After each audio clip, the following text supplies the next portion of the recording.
प्राचीन समय में एक गांव था जिसमें दो बहनें रहा करती थी। एक बहन का नाम गंगा, दूसरी का नाम जमुना था। एक बार दोनों बहनें एक साहूकार के खेत से गुजर रही थी तो जमुना ने 13 दाने जौ के तोड़ लिए। जिसे देख गंगा बोली कि तुझे तो ग्रहण लग गया, तूने चोरी की है।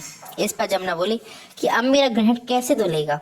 गंगा ने कहा कि तुझे 12 साल तक साहूकार के यहाँ नौकरी करनी पड़ेगी, तभी तेरा पाप धुलेगा और ग्रहण से मुक्ति मिलेगी। जमुना साहूकार के यहाँ नौकरी के लिए जाती है और अपने लिए काम मांगती है। साहूकार ने उसे काम पर रख लेता है, लेकिन काम करने से पहले जमुना उससे कहती है कि मैं सारे काम करूंगी लेकिन 4 काम नहीं करूंगी। झूठे बर्तन नहीं मांजूंगी, झाड़ू नहीं लगाऊंगी, बिस्तर नहीं बिछाऊंगी और दिया नहीं जलाऊंगी।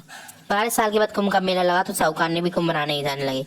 जमुना ने उसे ज्यादा देखा, कहा कि कुंभ के मेले में मेरी बहन गंगा मिलेगी तो इसे सोने का टका दे देना, इससे वह अपने सुंदर हाथों से चूड़ियां पहन लेगी। साहूकार ने कुंभ के मेले में गंगा को सोने का टका दिया। गंगा ने उनसे टका लेते हुए कहा कि मेरी बहन को कहना कि उसके 12 वर्ष पूरे हो गए, अब यहाँ वापस आ जा। साहूकार ने वापस घर गए जब जमुना मटके में पानी भर रही थी। दोनों जमुना से बोले कि हमने सोने का टका तेरी बहन को दे दिया है, उसने कहा है तेरे 12 वर्ष पूरे हो गए इसलिए तुम वापस आ जाओ। यह समाचार सुनते ही जमुना सहस्त्र धारा में बहने लगे और बहने लगी।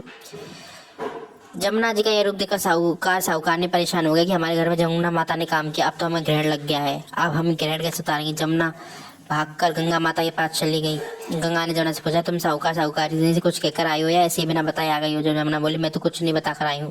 गंगा ने कहा कि जाओ उन्हें धीरज दे, नहीं तो वह जीवन भर असंतोष ही रहेगा। गंगा के कहने पर जमुना माता ने साहूकारनी को सपने में दर्शन दी। कहा कि तुम दोनों उल्टे माथे क्यों पड़े हो, जाओ उठकर खाओ पियो। तब दोनों बोले कि हम कैसे उठे, हमें तो ग्रहण लगा है क्योंकि हमने उल्टे सीधे पता नहीं कितने नीच कार्य आपसे कराए हैं। तब जमुना बोले कि तुम्हें ग्रहण नहीं लगा है, ग्रहण तो मुझे लगा था कि मैंने तुम्हारे खेत से तेरे दाने जौ के चुराए थे। मैं तो अपना ग्रहण उतारने तुम्हारे घर आई थी, मेरा ग्रहण तुम्हारे घर में 12 वर्ष तक रहने तो उतर गया और मेरी मुक्ति हो गई है। जमुना जी ने कहा कि तुम्हें कोई ग्रहण नहीं लगा था, उल्टे मेरे 12 वर्ष यहाँ रहने से तुम्हारी मुक्ति हो गई है। यह कहकर जमुना जी स्वप्न से चली गई। दोनों उठकर उनके घर में पहले से भी अधिक धन हो गया। हे जमुना माता, जैसे आपने साहूकार और साहूकारनी की मुक्ति कराई है, वैसे आप सभी भक्तों की मुक्ति कराना एवं सभी पर अपनी कृपा बनाए रखना।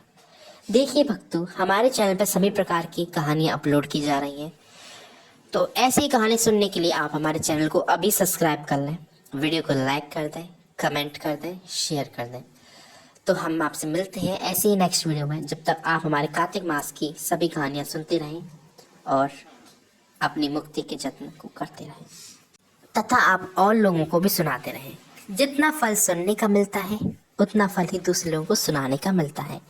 तो कृपया अपनी जो ज्ञान है उसको बढ़ाएं और लोगों को सुनाएं और लोगों के हमसे जुड़ें, अपने आप से जुड़ें और इसी तरह आगे बढ़ते चलें। मिलते हैं आपसे ऐसे ही नेक्स्ट वीडियो में। जब तक के लिए जय श्री राम, जय श्री श्याम।